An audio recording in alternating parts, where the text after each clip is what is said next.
जैसे मैं कल इनको राइटिंग करा जब भी नेक्स्ट क्लास होगी तो ये ग्रामर का तो अभी यहीं छोड़ूंगी, पर ये टॉपिक तो कंप्लीट हो गया, उसके बाद मैं इनको राइटिंग वाला कराऊंगी, जैसे लेटर और ऐसे वगैरह होते हैं ना, तो वो इनके भी आएंगे ही। तो देखो 9th का सिलेबस पता नहीं है, नहीं पता है ये तो, वो जो भी राइटिंग पोर्शन होगा वो तो ये साथ में क्लास ले लेंगे, तो वो ले लेंगे साथ में फिर ये। ठीक है।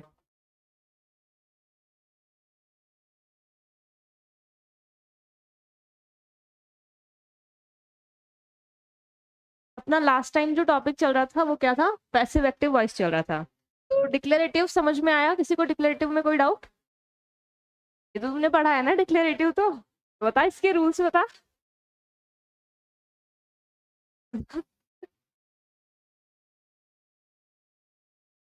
देखो इसका पहला रूल क्या था कि सब्जेक्ट को अपन को ऑब्जेक्ट में कन्वर्ट करना होता है और ऑब्जेक्ट को सब्जेक्ट में कन्वर्ट करना होता है, जो भी हमारा ऑब्जेक्ट होगा, जो भी सब्जेक्ट होगा।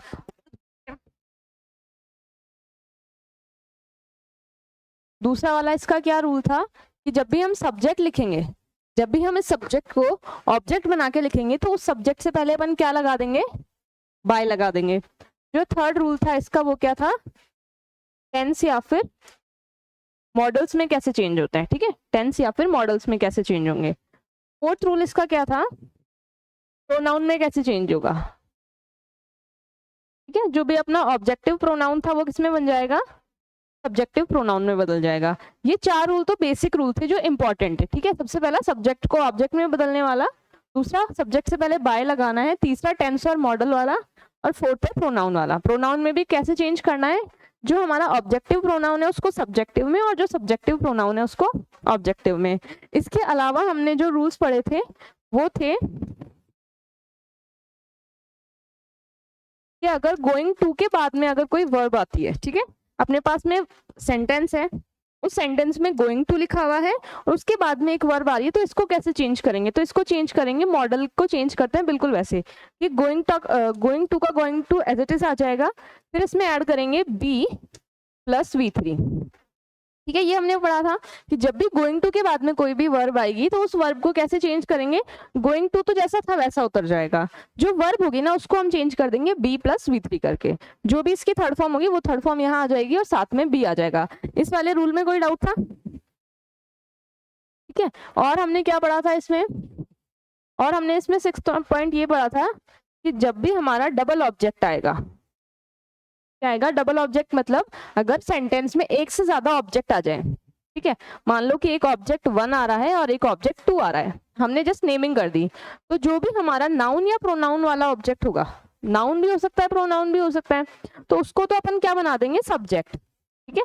इस वाले एक ऑब्जेक्ट को बनाएंगे सब्जेक्ट और ये जो दूसरा ऑब्जेक्ट है इसको लिख देंगे वर्ब के बाद में। क्या बोला मैंने, जब भी हमारे पास में डबल ऑब्जेक्ट आएंगे या एक से ज्यादा ऑब्जेक्ट आएंगे तो एक ऑब्जेक्ट को तो सब्जेक्ट बना देंगे, जो कि हम कर रहे हैं कि ऑब्जेक्ट को सब्जेक्ट और सब्जेक्ट को ऑब्जेक्ट बना रहे हैं, तो एक ऑब्जेक्ट का सब्जेक्ट बन जाएगा, जो दूसरा ऑब्जेक्ट है उसको लिख देंगे वर्ब के बाद में, जो वर्ब की थर्ड फॉर्म लगाएंगे उसके बाद में लिख देंगे। 7th वाला रूल हमने क्या पढ़ा था, अनइम्पॉर्टेंट सब्जेक्ट,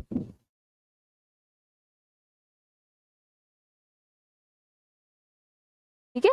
अनइम्पॉर्टेंट सब्जेक्ट में हमने क्या पढ़ा था कि हमारे पास में कुछ ऐसे वर्ड्स होते हैं जैसे कि दे, वी, समवन, समबड़ी, तो ये जो वर्ड्स होते हैं ये अगर कहाँ आ रहे हैं, सब्जेक्ट में आ रहे हैं, सब्जेक्ट में आ रहे हैं, ठीक है, सब्जेक्ट में लिखे हुए आ रहे हैं, तो उनको हमें बाय लगा करके ऑब्जेक्ट नहीं लिखना होता है, उनको हटा देना होता है। सिंपल सी बात ये कि जब भी हमारे पास में ऐसे जो वर्ड्स लिखवाए थे वो वर्ड्स आ रहे हैं तो उनको सेंटेंस में नहीं लिखना होता है, जब भी हम पैसिव बना रहे हैं उनको हटा देते हैं। ये 7 रूल समझ में आ गए थे? इन 7 रूल्स में कोई डाउट था? पक्का? चलो, कल हमने इंटेरोगेटिव में क्या पढ़ा था, हमने इंटेरोगेटिव में पढ़ा था कि इंटेरोगेटिव में 3 टाइप से क्वेश्चन बनता है, मतलब 3 टाइप के सेंटेंस बनते हैं इसमें। पहला तो सिंगल इंटेरोगेटिव वाला, सिंगल इंटेरोगेटिव याद है, जो हेल्पिंग वर्ब से स्टार्ट होते हैं, किससे स्टार्ट हो रहे, हेल्पिंग वर्ब से स्टार्ट होंगे। दूसरा था हमारे पास में डबल इंटेरोगेटिव वाला, ठीक है, जो WH वर्ड से स्टार्ट होंगे, ठीक है। एक तो सिंगल इंटेरोगेटिव वाले एक टाइप का सेंटेंस बनेगा, दूसरा डबल इंटेरोगेटिव एक सा टाइप का सेंटेंस बनाएगा, और जो तीसरा है वो हो जाएगा हु या फिर हुम वाला। इसके सेंटेंस अलग तरीके से चेंज होंगे, इसके थोड़े अलग चेंज होंगे और इसके थोड़े अलग चेंज होंगे, ठीक है, तीनों में अलग अलग रूल्स लगेंगे। ये हमने कल पढ़ा था। तो सिंगल इंटेरोगेटिव में हमने क्या पढ़ा था, देखो जैसे मान लो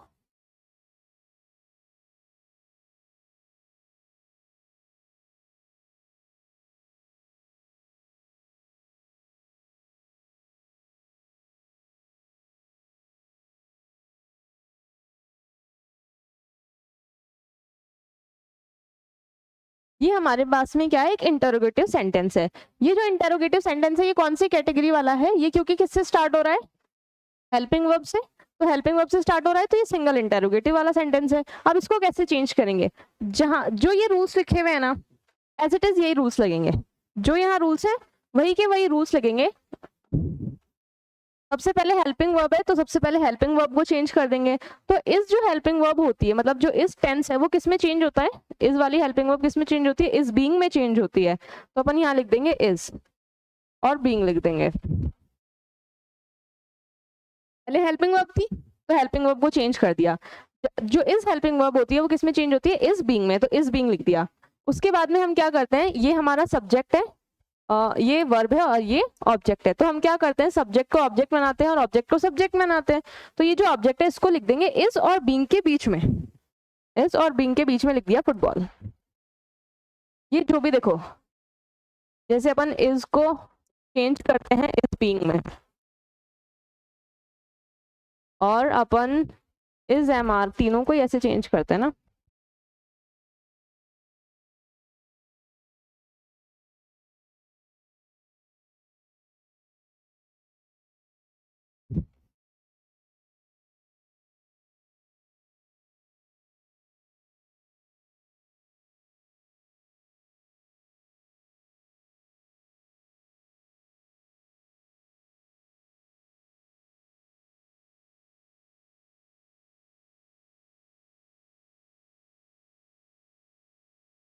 जब भी हमारा इज एम आर आएगा तो उसको किस में चेंज करेंगे, is am are plus being में।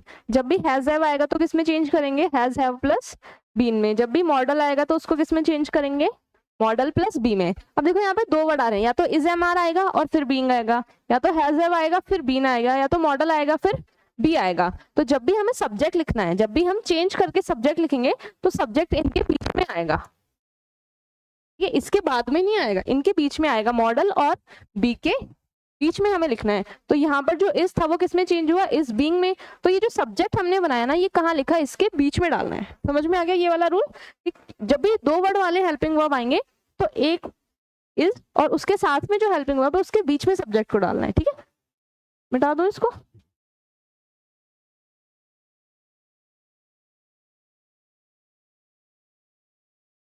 ठीक है, तो हमने पहले हेल्पिंग वर्ब चेंज कर लिया और फिर हमने ऑब्जेक्ट को सब्जेक्ट बना लिया। अब वर्ब चेंज करते हैं। वर्ब की हमेशा कौन सी फॉर्म आती है, थर्ड फॉर्म आती है वर्ब की। तो यहाँ पर आ जाएगा प्ले की जगह प्लेड, और फिर जो हमारा सब्जेक्ट था जिसको ऑब्जेक्ट बनाना है उसको बाय करके लिख देंगे, जो कि प्रोनाउन चेंज था एज इट इज, और क्वेश्चन मार्क का क्वेश्चन मार्क आएगा। कैसे चेंज किया, पहले हेल्पिंग वर्ब आया उसको चेंज कर दिया। फिर जैसे अपना सेंटेंस में सब्जेक्ट आता है तो इस सब्जेक्ट की जगह क्या लिखना होता है, जो इसका ऑब्जेक्ट है, तो सब ऑब्जेक्ट लिख दिया। फिर उसके बाद में ये जो हेल्पिंग वर्ब है इसको कंप्लीट कर दिया, क्योंकि इज चेंज होता है इज और बीइंग में, ठीक है। फिर वर्ब आती है तो वर्ब की थर्ड फॉर्म लगा दी। उसके बाद में हमारा ऑब्जेक्ट है तो ऑब्जेक्ट की जगह पर हमने क्या लिख दिया, बाय लगा करके सब्जेक्ट लिख दिया। एक और एग्जांपल देखो इसका, ये जो कल पढ़ाया था सिर्फ उसका प्रीकैप है, आज का पढ़ाना स्टार्ट नहीं किया है, ठीक है।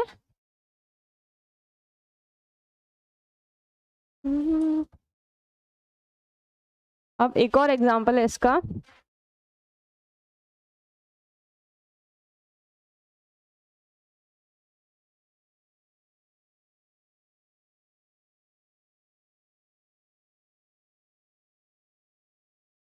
ये अपना नेक्स्ट एग्जांपल है। तो ये भी किससे स्टार्ट हो रहा है, हेल्पिंग वर्ब से। तो ये कौन सी कैटेगरी का है, सिंगल इंटेरोगेटिव का है। Did he go to market, ठीक है। तो सबसे पहले क्या आ रहा है, हेल्पिंग वर्ब। तो हेल्पिंग वर्ब चेंज करेंगे, जो डिड हेल्पिंग वर्ब है वो किस में चेंज होता है, वॉज या फिर वर में। तो मैं यहाँ पर वॉज या फिर वर में से कुछ भी लिख सकती हूँ। अब वॉज आएगा या वर आएगा ये किसके ऊपर डिपेंड करता है कि इसके आगे सब्जेक्ट कौन सा आ रहा है। तो देखो ये अपना सब्जेक्ट था, ये अपनी वर्ब थी और ये अपना ऑब्जेक्ट था। तो पहले मैं ऑब्जेक्ट को सब्जेक्ट बनाकर लिखती हूँ। ये जो प्रपोजिशन यहाँ पे आता है ना, टू, बाय, इन, ये सब करके वो सब हट जाते हैं, वो नहीं आते हैं, ठीक है। तो ये टू यहाँ से हट जाएगा क्योंकि ये क्या है, प्रपोजिशन है। तो जो ऑब्जेक्ट था उसको सब्जेक्ट बना दिया। सब्जेक्ट के बाद में क्या लिखते हैं, वर्ब लिखते हैं। तो वर्ब कौन सी है, गो वर्ब है। तो गो वर्ब का थर्ड फॉर्म होता है गो, वेंट, गॉन, सॉरी। फिर बाय लगा करके क्या लिखते हैं, सब्जेक्ट लिखते हैं। तो सब्जेक्ट है ही, तो यहाँ पर आ जाएगा हिम, और फिर लास्ट में क्वेश्चन मार्क का क्वेश्चन मार्क। जो यहाँ रूल्स थे ना, बिल्कुल एज इट इज रूल है, बस फर्क क्या है कि यहाँ पे हेल्पिंग वर्ब पहले आता है सब्जेक्ट से। चेंजेस वैसे ही है, हेल्पिंग वर्ब बिल्कुल वैसे ही चेंज हुआ है। जो सब्जेक्ट था उसको अभी भी ऑब्जेक्ट बनाया, ऑब्जेक्ट को अभी भी सब्जेक्ट बनाया है, जो वर्ब थी उसको अभी भी वर्ब की थर्ड फॉर्म में ही लिखा है। तो समझ में आ गया सिंगल इंटेरोगेटिव वाले को कैसे सॉल्व करना है। अब देखो इसकी डिटेल में तो जा नहीं सकता क्योंकि कल ऑलरेडी पढ़ा चुकी हूँ मैं। अब अपन क्या पढ़ेंगे, डबल इंटेरोगेटिव वाले कैसे चेंज होंगे। थोड़ा बहुत तो समझ में आ गया क्या कैसे चेंज होगा, रूल्स तो सेम ही है।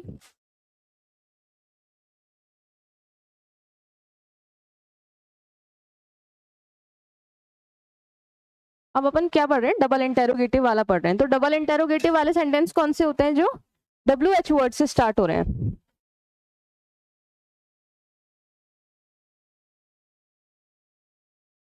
तो ये मान लो अपना एक क्वेश्चन है कि व्हाट इज शी ईटिंग, ठीक है।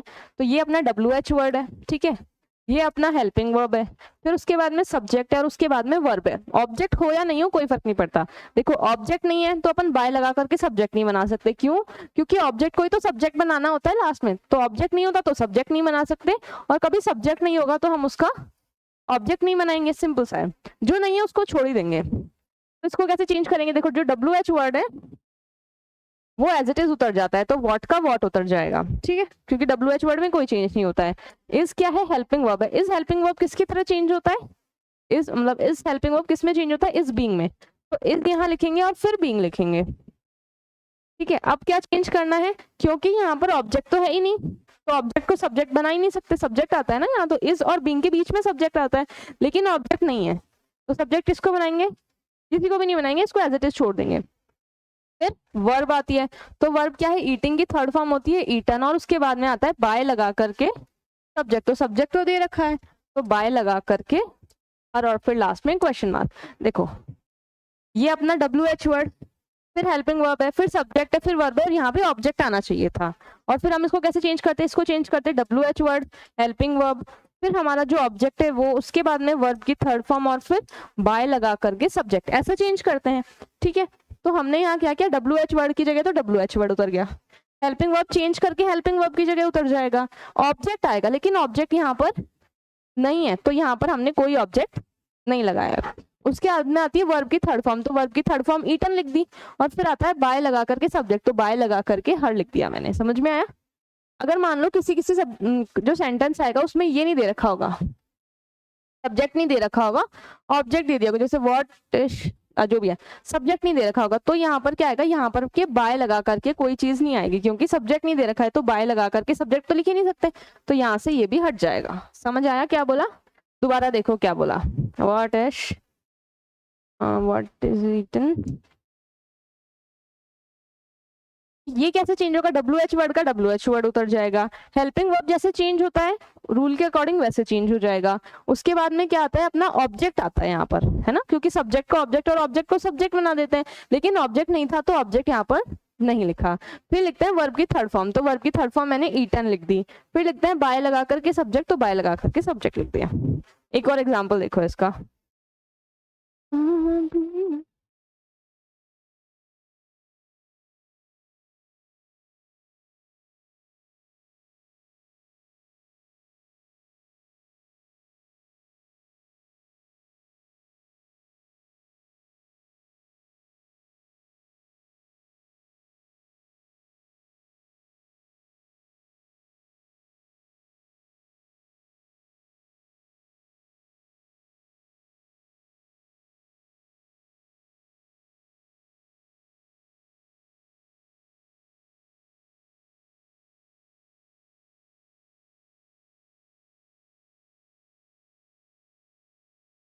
ये अपना नेक्स्ट एग्जाम्पल है, when will you return my book, ठीक है। तो अब इसको कैसे चेंज करना है, देखो ये है WH वर्ड, ये क्या है, हेल्पिंग वर्ब, या फिर मॉडल भी बोल सकते हो, कुछ भी बोल सकते हो। विल तो हेल्पिंग वर्ब में भी आता है और मॉडल में भी आता है, दोनों में आता है।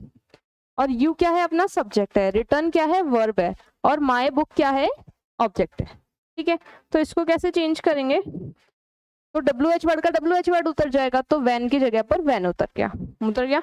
उसके बाद में क्या आता है, हेल्पिंग वर्ब है विल, तो इसको हेल्पिंग वर्ब की तरह चेंज करेंगे, ये चेंज होता है विल बी में, ठीक है। उसके बाद में आता है सब्जेक्ट, तो अपना ऑब्जेक्ट जो होता है वो सब्जेक्ट बनता है, तो इन दोनों के बीच में आता है। फिर आती है वर्ब की थर्ड फॉर्म, क्योंकि यहाँ पे वर्ब है तो वर्ब की थर्ड फॉर्म लिख दो। फिर लिखना होता है बाय लगा करके सब्जेक्ट, समझ आया। WH वर्ड का WH वर्ड उतर गया। हेल्पिंग वर्ब जैसे चेंज होता है वैसे चेंज कर दिया, विल बी में चेंज होता है, तो मैंने विल लिख दिया और बी लिख दिया। जो ऑब्जेक्ट होता है उसको सब, क्योंकि यहाँ पर अब सब्जेक्ट है तो मुझे यहाँ पर भी सब्जेक्ट लिखना है, तो सब्जेक्ट मैंने लिख दिया जो उसका ऑब्जेक्ट था वो। फिर यहाँ वर्ब है तो मैंने वर्ब को चेंज करके लिख दिया। फिर यहाँ ऑब्जेक्ट है तो मैंने ऑब्जेक्ट लिख दिया, क्योंकि सब्जेक्ट को ऑब्जेक्ट बना के लिखना होता है, तो हमारा सब्जेक्ट यहाँ आ गया बाय लगा करके, ठीक है। नेक्स्ट क्वेश्चन,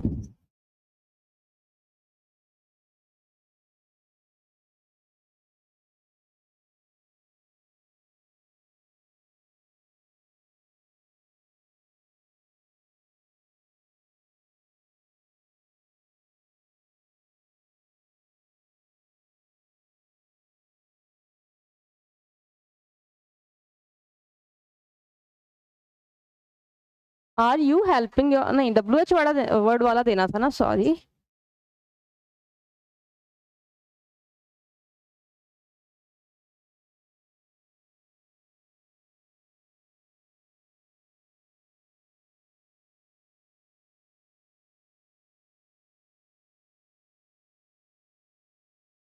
इसको चेंज करना है, व्हाट इज ही राइटिंग। क्या मैंने ये एग्जांपल अभी अभी दिया था, नहीं दिया था, ओके।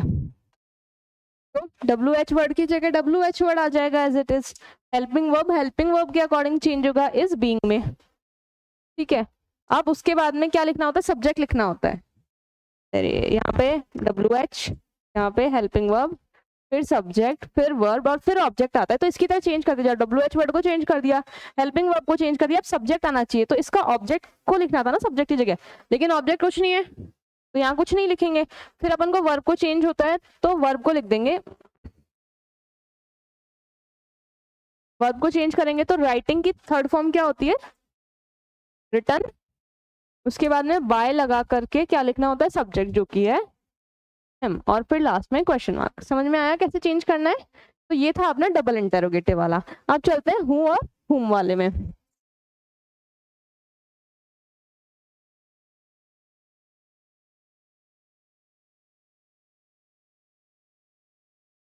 अब किस पे चलेंगे, हु या फिर हुम वाले पे। तो जो हु होता है, जब भी क्वेश्चन में हु आएगा तो उसको चेंज कर देंगे बाय हुम में, और जब भी क्वेश्चन में हुम आएगा तो उसको चेंज कर देंगे हु में, बस। ये अलग सा रूल है इसके अंदर। क्या चेंज करना है, जब भी हु आएगा तो उसको बाय हुम में चेंज करना है, और जब भी हुम आएगा तो उसको हु में चेंज करना है।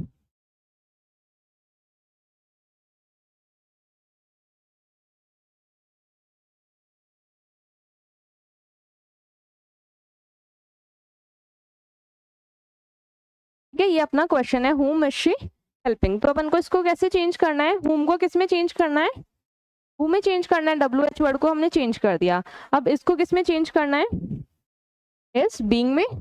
तो इज बीइंग मैंने यहाँ लिख दिया, ठीक है। इसके बीच में तो सब्जेक्ट आता है, लेकिन इसके पास में कोई ऑब्जेक्ट नहीं है, तो यहाँ पर कोई आएगा भी नहीं, ठीक है। फिर अपन को वर्ब चेंज करनी होती है, तो वर्ब है अपनी हेल्पिंग। हेल्पिंग की थर्ड फॉर्म क्या होती है, हेल्प्ड।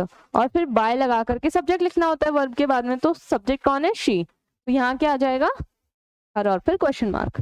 कुछ चेंज नहीं है, बस इतना सा चेंज है कि हुम को किस में चेंज करना है, हु में चेंज करना है। एक और एग्जाम्पल देखो,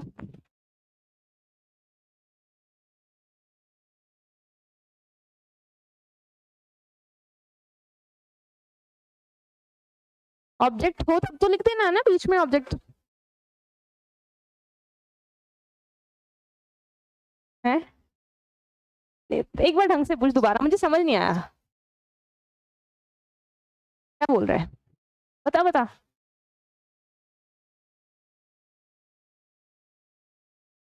इस सेंटेंस में ऑब्जेक्ट था ही नहीं, तो सब्जेक्ट बना ही नहीं। ऑब्जेक्ट हो तो वो किसके बीच में आता है, इज और बीइंग के बीच में आ जाता।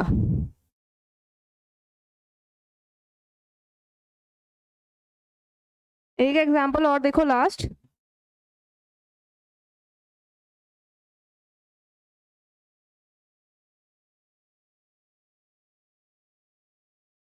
हु ब्रोक दिस, हु क्या है, WH वर्ड, ब्रोक क्या है, वर्ब है, दिस कप क्या है, वर्ब के बाद में हमेशा ऑब्जेक्ट आता है, वर्ब के बाद में सब्जेक्ट नहीं आता, हमेशा वर्ब से पहले जो वर्ड आता है प्रोनाउन या फिर नाउन वो सब्जेक्ट होता है, वर्ब के बाद में जो आता है वो क्या होता है, ऑब्जेक्ट होता है।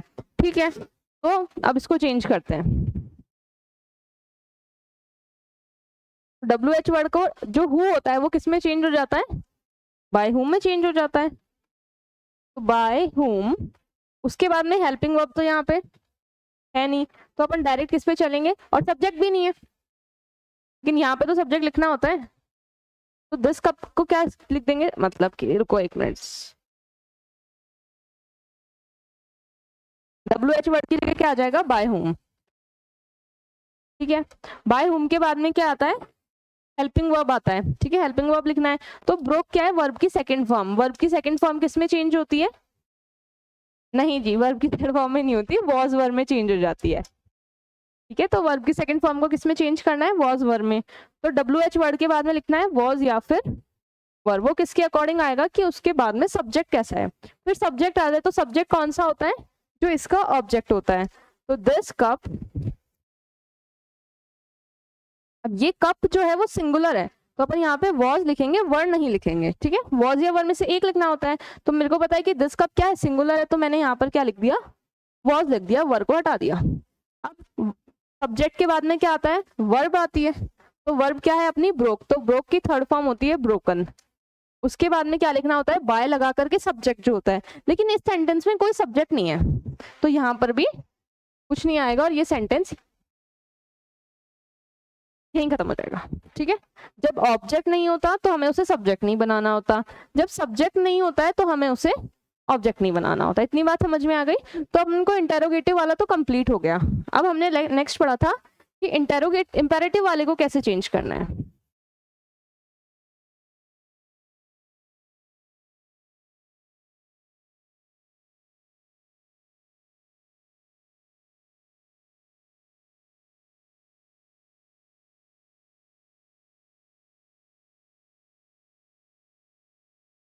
अब देखो, अब इंपेरेटिव वाले पे चलते हैं।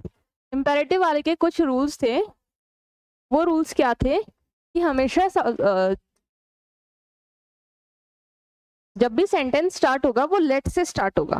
पहली बात तो हमें पता कैसे चलेगा कि इंपेरेटिव है, तो इंपेरेटिव सेंटेंस हमेशा वर्ब की फर्स्ट फॉर्म से या फिर डू डस से स्टार्ट होते हैं। किससे स्टार्ट होते हैं, या तो हमेशा वर्ब की फर्स्ट फॉर्म से स्टार्ट होगा या फिर डू या फिर डस से स्टार्ट होगा। तो रूल हमने क्या लिखा कि जब भी हमें सेंटेंस को चेंज करना है तो चेंज करने के बाद में जो उसकी स्टार्टिंग है उसमें क्या लिखना है, लेट लिखना है, और इसमें लिखना है, उसमें वर्ब कौन सी यूज करनी है, B+V3, बस इतना सा काम करना है। तो इसका एक एग्जांपल देख लो और उसके बाद में अपन इसके क्वेश्चंस करेंगे।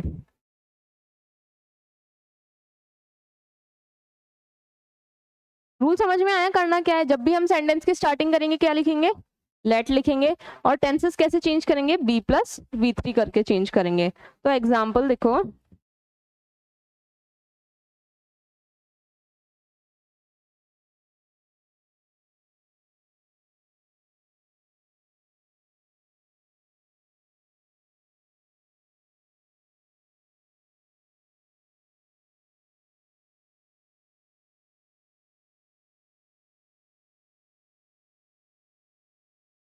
ये वाला मत लिखो, सिंपल सा लिखो, ओपन द विंडो, ये ठीक है।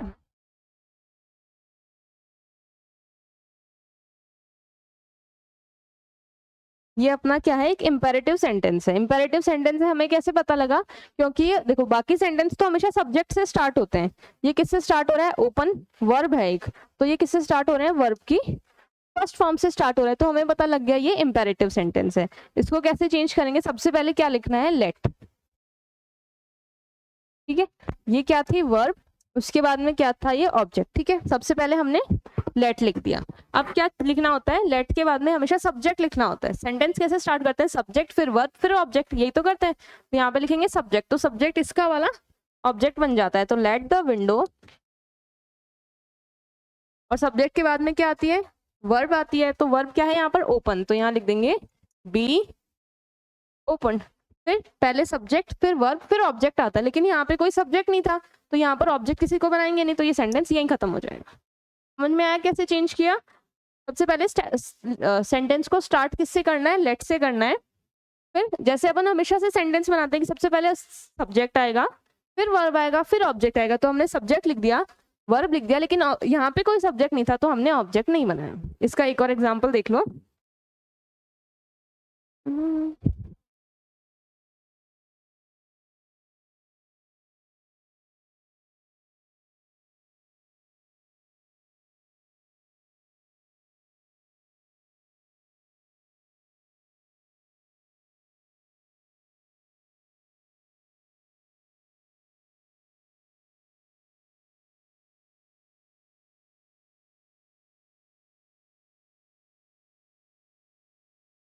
तो ये क्या है, हमारी हेल्पिंग वर्ब है, ये क्या है, हमारा ऑब्जेक्ट है। तो हेल्पिंग वर्ब नहीं है, ये वर्ब है, और ये हमेशा डू तो वर्ब की फर्स्ट फॉर्म होती है, तो ये वर्ब की फर्स्ट फॉर्म है और ये ऑब्जेक्ट है। ठीक है, तो इसको कैसे चेंज करेंगे, सबसे पहले क्या लिखेंगे, लेट लिखेंगे। फिर अपन जैसे सेंटेंस बनाते हैं सब्जेक्ट फिर वर्ब फिर ऑब्जेक्ट, तो यहाँ पर सब्जेक्ट किसको बनाएंगे, योर वर्क को। फिर आता है वर्ब, तो वर्ब की जगह क्या लिखना है, बी, और डू की थर्ड फॉर्म होती है डन, और बाय सब्जेक्ट लिखना होता है, लेकिन यहाँ पर तो कोई सब्जेक्ट ही नहीं है, तो ये सेंटेंस यहीं खत्म हो जाएगा। तो समझ में आ गए सारे रूल्स, इंपेरेटिव समझ में आ गया, इंटेरोगेटिव और डिक्लेरेटिव। अब मैं इनके कुछ एग्जाम्पल्स लिखवा रही हूँ, वो तुम्हें खुद करने हैं, ठीक है? तो वो करना,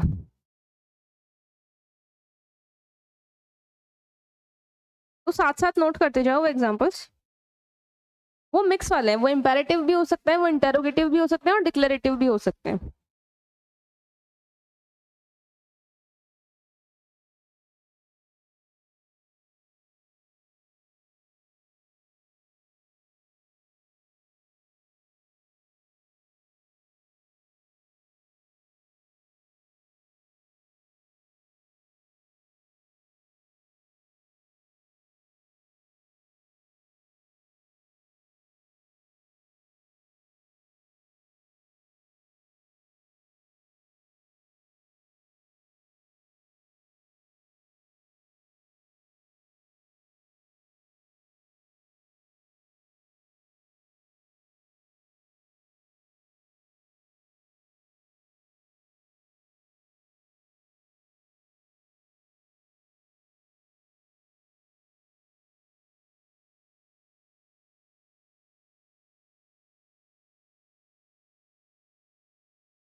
कौन सा?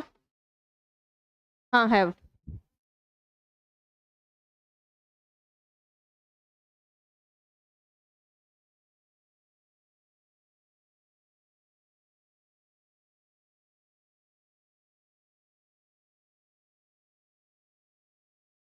चलो ये 10 क्वेश्चन है, इन 10 क्वेश्चन को सॉल्व करो, मैं तुम्हें 5 मिनट देती हूँ, ठीक है? 10 मिनट ले लो, चलो 10 मिनट में 10 क्वेश्चन सॉल्व कर दो, इतना तो कर लोगे?